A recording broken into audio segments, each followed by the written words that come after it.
Find the minimum value of f of x. In this problem, we've been provided a function f of x, which is a fourth degree polynomial.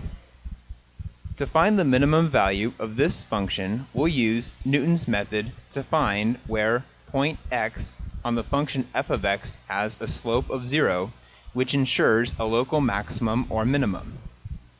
The tricky part about this problem is finding an initial value x, which is close enough to the value of x which will minimize our function f of x, because we cannot guarantee a fourth degree polynomial is convex the way we can for a quadratic equation.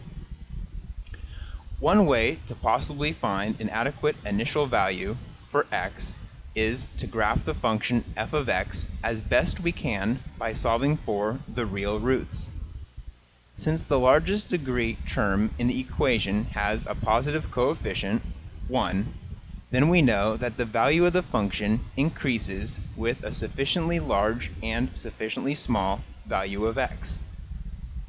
Being a fourth degree polynomial, the function may have 0 real roots, 2 real roots, or 4 real roots. If the function is tangent to the line f of x equals 0, this is considered 2 real roots, both at the same point. Looking back at the equation, we notice we can factor out x, which means x equals 0 is a root of the polynomial. This leaves us with x cubed minus 11x squared plus 23x plus 35. Assuming we don't have access to a calculator that can find the remaining roots, then there are a few rules of thumb for solving for the remaining 3 roots by hand. One rule of thumb involves guessing a root, which is the greatest common factor of the coefficients in the equation, which in this case equals 1. To check our guess, we'll check to see if x minus 1 divides evenly into the third degree polynomial. Since x goes into x cubed, x squared times, we'll put x squared on top, and then, after multiplying and subtracting, we're left with negative 10x squared plus 23x plus 35. Since x goes into negative 10x squared, negative 10x times, and after we multiply and subtract again, our dividend is 33x plus 35, which means x equals 1 is not a root, because we'll end up with a remainder of 48 instead of 0. Rather than guess a root is 1, we'll next try to guess minus 1 as a root, and divide by x plus 1. After performing the same long division, we notice the remainder is 0, which means negative 1 is indeed a root. Now we're left to factor a second degree polynomial, which is solved by using the quadratic equation, where coefficients a, b, and c equal 1, negative 12, and 35, respectively. After plugging these values into the quadratic equation, the other 2 roots equal 5 and 7. If we return to our plot, we'll approximate the curve by drawing a line through each root.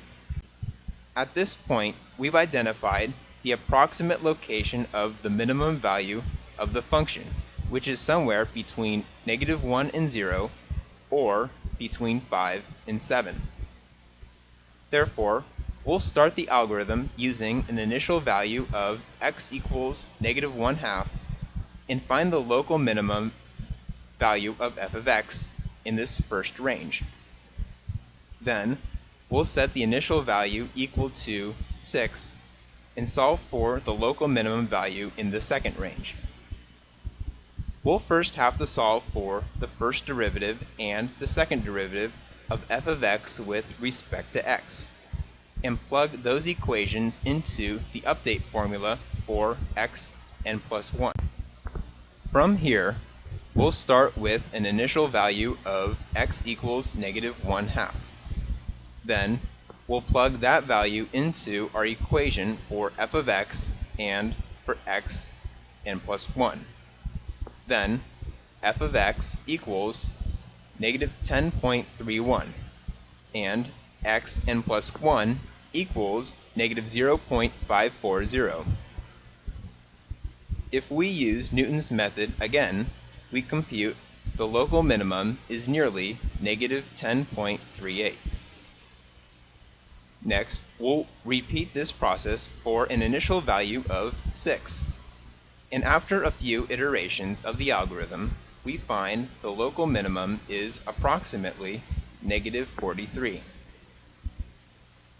If we return to the plot, then it is clear that the minimum value of the function f of x is most nearly negative 43. When reviewing the possible solutions, the answer is A.